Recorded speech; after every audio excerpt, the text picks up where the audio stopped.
Ito ang ating mga sangkap. Cocoa powder, sugar, milk, cornstarch, salt, butter, vanilla extract, and pang toppings.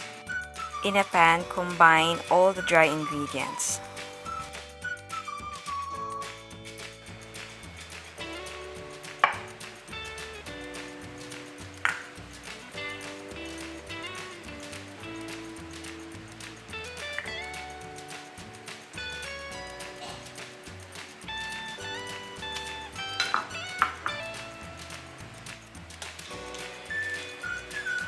Before natin i-add yung ating milk, i-mix muna natin siya. As in yung well-combined na talaga yung ating dry ingredients.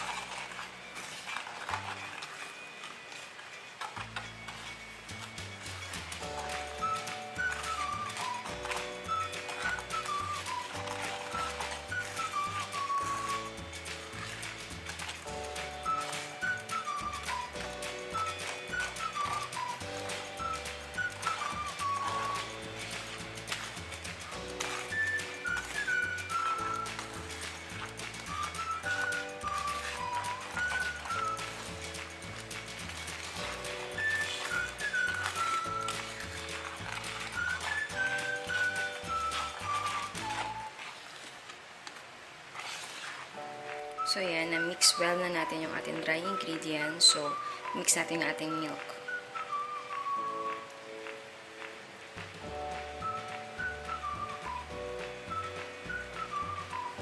Mix lang natin siya.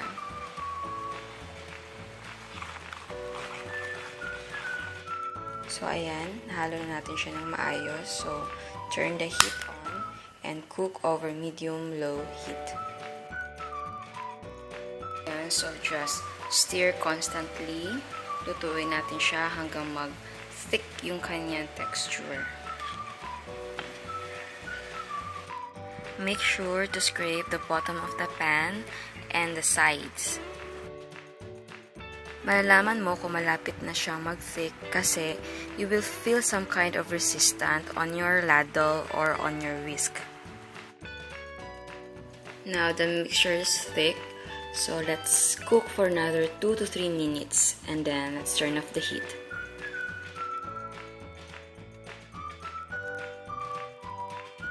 Now, I turned the heat off, so let's add the butter and vanilla.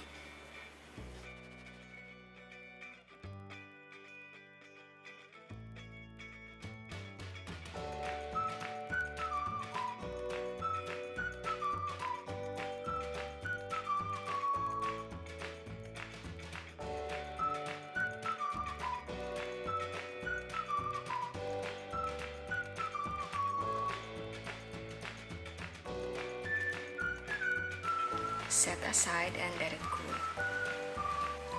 So, ayan. Ilagay ko na yung ating mga chocolate pudding sa ating mga maliliit na lalagyan. Tapos, pwede natin siyang itap na kahit anong gusto nyo itap. Pwedeng sprinkles or pwedeng nuts. Yan.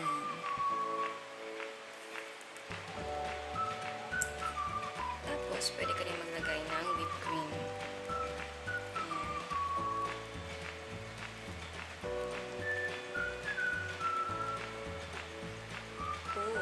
Diba? Pwede na kayong gumawa ng whipped cream out of yung all-purpose cream. I-whip lang ninyo. Tapos, ilagay ninyo sa ice wrapper.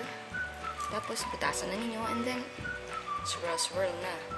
So, yan. Pwedeng-pwede ito pag may party kayo.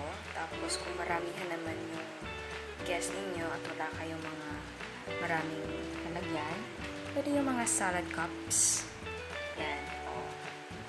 Ito, 3 ounce ito. Pwede kong gumamit ng 2.5 na size ng cup. Yan. Oh. Diba? Tapos, kung gusto niyo naman yung mas malaki, ayan, may dome cup siya para dun sa whipping cream, hindi matouch ng lid. So, para maganda pa rin yung ayos niya pag open. So, So, yan. So, ayan, sa merong mga cafe or restaurant or karinderya, pwede nyo iserve ito as dessert. Tapos, kung wala naman kayong cafe or restaurant, pwede nyo iserve ito sa mga kapitbahay or sa school. You can serve this warm or chilled. Siyang i-chill overnight or kung nagmamadali kayo, 5 hours will do. Siguro malamig na yan, di ba? Masarap talaga ang dessert pag malamig. So, ayan. Kain na tayo.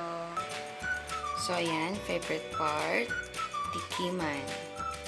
So, let's taste it.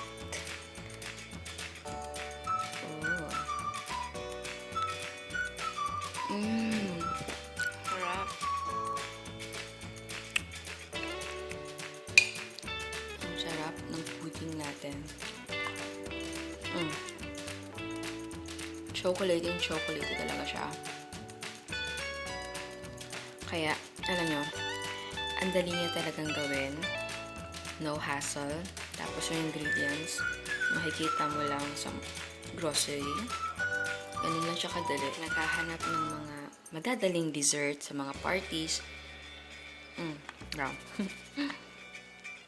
Gawin niyo to.